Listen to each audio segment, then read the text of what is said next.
आता दुसरी राशी वृषभ, लगेच पुढची रास. अतिशय शृंगारिक रास, कलात्मक वृत्ती आणि सगळ्यांना बरोबर घेऊन जाणार. आणि दिसायला अतिशय सुरेख, राहणीमान सुरेख, कपडे लत्ते, सुगंधी द्रव्य याची आवड, घरामध्ये टापटिपनेस पाहिजे. तो पुरुष असू दे स्त्री असू दे, त्याला घर असं अस्ताव्यस्त पडलेलं अजिबात आवडणार नाही. त्याला तो कुठेही गेला तरी त्याचे कपडे तुम्हाला छान दिसणार. आपण व्यवस्थित राहणं हे जास्त आवडतं आणि आपण इम्प्रेसिव्ह राहणं हे जास्त आवडतं. अतिशय बोलकी रास, त्यांना बोलायला खूप आवडतं आणि त्यामुळे काय होतं की ते जनमानसात खूप फेमस होतात की आज वृषभ राशीचा माणूस आम्हाला लगेच ओळखता येतो की नाही हा वृषभ राशीचाच माणूस असणार, कारण फार छान बोलतोय, छान पर्सनॅलिटी आहे, छान राहतोय, इम्प्रेसिव्ह पर्सनॅलिटी ज्याला असं म्हणतो. त्यांच्यासाठी हे वर्ष परत अतिशय उत्कृष्ट आहे. त्यांच्यासाठी परत जानेवारी टू मे हे 4 वर्ष कालखंड खूप चांगला राहणार आहे. त्यांना गुरुदेव दत्तांची उपासना करायची आहे. अच्छा. त्यामुळे आत्ता जो गुरुपालट झालेला आहे, जो 5 नोव्हेंबरपर्यंत गुरु कर्क राशीमध्ये, म्हणजे आमच्या भाषेमध्ये त्याला उच्चेची राशी असं म्हटलं जातं, त्याचा फायदा वृषभ राशीला जास्त चांगला होणार आहे असं मला वाटतं. त्यांचा जोडीदार परत तसाच कलात्मक पाहिजे. त्यांचा जोडीदार मिथुन राशीचा निघाला किंवा मेष राशीचा निघाला तर चालणार नाही, कारण त्यांच्यामध्ये भांडणं व्हायची शक्यता जास्त असते. कारण त्यांची बघायचा दृष्टिकोन खूपच सौंदर्यात्मक असतो. जिथे मिथुन किंवा मेष राशी खूप टेक्निकल माइंडचं असतात. त्यामुळे त्यांनाही थोडंसंच मी सुचवीन की त्यांनी त्यांच्या बरोबरीने त्यांना प्रवासाची आवड असते, छानछुकीची आवड असते, मूवी, सिनेमा, हॉटेल ह्या सगळ्याची त्यांना आवड असते. त्यामुळे मला असं वाटतं त्यांचा जोडीदार पण त्याच प्रकारचाच असावा. मग त्यांनी आर्थिक निर्णय घेताना म्हणजे काय करावं? हां, आर्थिक निर्णय म्हणजे आर्थिक बाजू त्यांची जी आहे, त्यांची इन्व्हेस्टमेंट हा जो काही प्रकार असतो, थोडा त्यांचा हात असा लूज असतो. म्हणजे पैसा खर्च करतात दुसऱ्यांवरती जास्त स्वतःपेक्षा. तर त्यांनी ती एक बाजू आपली सांभाळली पाहिजे. त्यामुळे त्यांचा जोडीदार हा तुळेचा किंवा सिंहेचा जरी चालेल, की ते खूप टेक्निकल असतात ते लोक, की ते फार तुमच्यामध्ये इन्व्हॉल्व होणार नाहीत, पण ते पैसा चांगला ठेवून देतील तुमच्यासाठी फॉर युअर बेटर फ्युचर. त्यामुळे आर्थिकदृष्ट्या त्यांना कोणावर तरी विसंबून राहायला लागेल. आणि वृषभला आरोग्याच्या काही अशा तक्रारी होतील की त्यांनी जरा काळजी घ्यावी? सर्दी, कफ, कारण फिरणं खूप, प्रवासाची आवड, बरं सामाजिक बांधिलकी एवढी असते की त्यांना समाजात वावरायला आवडतं. त्यामुळे सर्दी, पडसं, कफ ह्या गोष्टी त्यांनी खूप म्हणजे कंट्रोलमध्ये ठेवाव्यात. खाण्यावरती कंट्रोल ठेवाव्यात, खाण्याच्या वेळा पाळाव्यात, जेणेकरून त्यांच्या आरोग्यावर परिणाम होणार नाही. 2026 आणि दत्त महाराजांची उपासना श्री गुरुदेव दत्त एवढा रोज 11 वेळा जरी मंत्र म्हटला किंवा दत्त याग करून घेतला जमणार असेल तर तो त्यांना त्याचा काय ना, प्रत्येकाला एक गुरु लागतो आपल्याला. त्यामुळे गुरुचं पाठबळ असेल तर आयुष्यामध्ये काही अशक्य नाही असं मला वाटतं. पण मग त्यांनी कुठलं व्रत किंवा असं काही करावं का? हा, मग ते दत्त याग, आता श्री गुरुदेव दत्त वर्षातनं एकदा करायचं. असं कुठल्या पर्टिक्युलर दिवशी आहे का? गुरुवार. हा, म्हणजे गुरुचा वार हा गुरुवार असल्यामुळे त्यांनी दर गुरुवारी त्यांना जसं जमेल म्हणजे दत्त साधना म्हणजे गुरुचरित्र पारायण करायचं, गुरुचरित्र वाचायचं, किंवा त्यांना जे गुरुस्थानी आहेत म्हणजे फॉर एक्झाम्पल स्वामी समर्थ आहेत, गजानन महाराज आहेत, गोंदवलेकर महाराज, त्यांचा ज्या गुरूंवरती विश्वास आहे त्या गुरूंचं त्यांनी केलं तर त्यांना 2026 हे आर्थिकदृष्ट्या, मानसिकदृष्ट्या अतिशय चांगलं जाईल असं मला वाटतं. आणि आरोग्य, मेन आरोग्य, त्यांना आरोग्याच्या थोड्या तक्रारीच्या संभावना आहेत. त्यामुळे आरोग्याच्या दृष्टीने त्यांनी दत्त महाराजांचं करावं असं मी तुम्हाला इथे सुचवतो. त्याच्यानंतरची रास मिथुन. प्रचंड टेक्निकल रास असं म्हणूया, पण तेवढे हजरजबाबी असतात, हुशार असतात, एकदम सेन्स ऑफ ह्युमर खूप चांगलं असतं. म्हणजे स्त्री पण आणि पुरुष म्हणजे तुम्ही 4 जण बसले आणि मिथुन राशीची बाई लगेच ओळखता येते.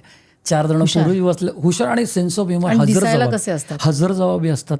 दिसायला त्यांना फार असं आवडत नाही, पण ते जे काय ना ते प्रेझेंटेबल असतं. फक्त बोलण्यामध्ये एकदम हुशार असतात. ते आपला शब्द पाडून देत नाहीत.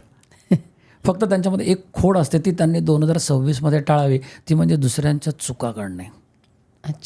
त्या चुका जर का त्यांनी काढायचं बंद केलं तर त्यांना तीच माणसं त्यांना त्यांच्या पुढील आयुष्यामध्ये मदत करतील, अजिबात शंका नाही. अतिशय टेक्निकल राज असते, अतिशय हजरजबाबी असतात आणि सगळा विचार हा इकडनं करतात. फार कमी तुम्हाला म्हणजे मिथुन राशीची स्त्री ही सुद्धा तुम्हाला बौद्धिक क्षेत्रामध्ये जास्त सापडेल. म्हणजे मी आता इतक्या ठिकाणी जातो, IT सेक्टरमध्ये जातो, IT सेक्टरमध्ये 10 माणसांपैकी 5 ते 6 माणसं मिथुन राशीची असतात. म्हणजे इतकं ते कॉम्बिनेशन इतकं परफेक्ट आम्हाला कळतं की नाही हे मिथुन राशीचीच व्यक्ती असणार, कारण टेक्निकल माइंड हा मिथुन राशीसारखा कोणाला नसतो. फक्त तो एनरिच करायला, तो वाढवण्यासाठी, त्यांना विष्णू उपासना करायला हवी.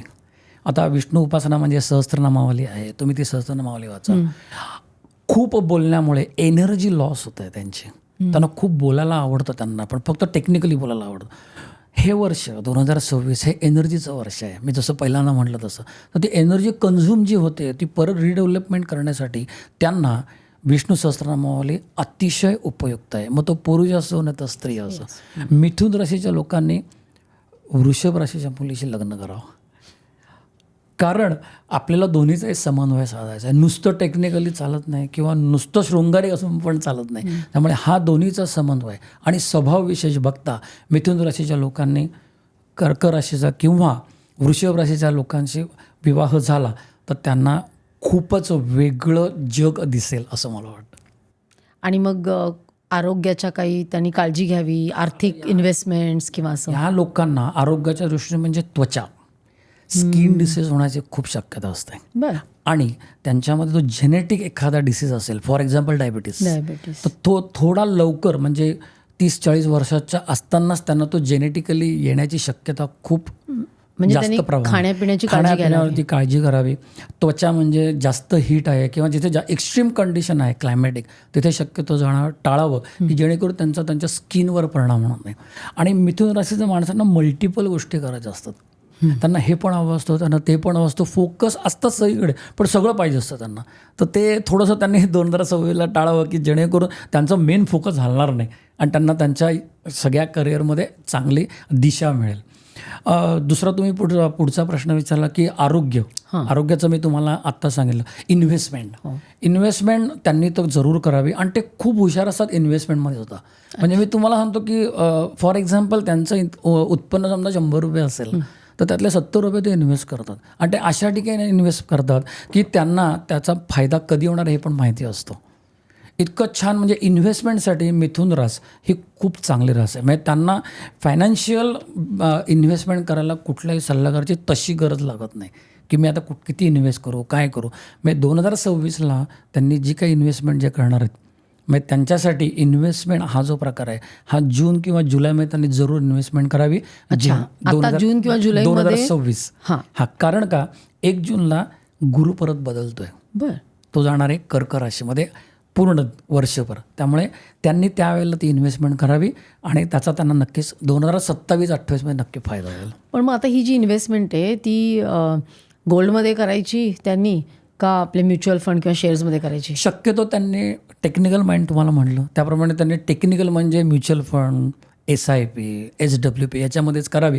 गोल्डमध्ये शक्यतो करू नये. त्यामुळे मी तुम्हाला सुचवेन की मिथुन राशीच्या लोकांनी इन्व्हेस्टमेंट म्हणता त्यांनी म्युच्युअल फंडमध्येच इन्व्हेस्टमेंट करा. जून जुलै that is long term investment. जून जुलैमध्ये की त्यांना ते प्रॉफिटेबल असणार आहेत त्याच्यामध्ये नक्की.